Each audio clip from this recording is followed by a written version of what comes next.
സംസ്ഥാനത്ത് മദ്യവിൽപ്പനയ്ക്ക് അനുമതി തേടിയ സപ്ലൈകോയ്ക്ക് റെഡ് സിഗ്നൽ. സപ്ലൈകോ എംഡി നൽകിയ അപേക്ഷ തൽക്കാലം പരിഗണിക്കേണ്ടതില്ലെന്നാണ് സർക്കാരിന്റെ തീരുമാനം. സമൂഹത്തിൽ തെറ്റായ സന്ദേശം നൽകുമെന്നാണ് ഭക്ഷ്യവകുപ്പിന്റെ നിലപാട്. സാമ്പത്തിക പ്രതിസന്ധി മറികടക്കാനാണ് സപ്ലൈകോ മദ്യവിൽപ്പനയ്ക്ക് അനുമതി തേടിയത്. സപ്ലൈകോയുടെ നിലവിലെ സൗകര്യങ്ങൾ ഉപയോഗിച്ച് ഔട്ട്ലെറ്റുകൾ തുടങ്ങാനായിരുന്നു ആലോചന.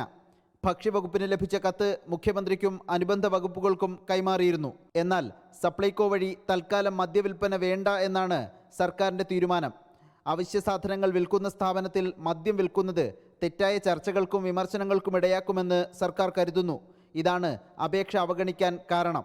1981 മുതൽ 84 വരെ 3 വർഷം വിദേശ മദ്യവിൽപ്പനയുടെ മൊത്ത വ്യാപാരം സപ്ലൈകോയെ ഏൽപ്പിച്ചിരുന്നു.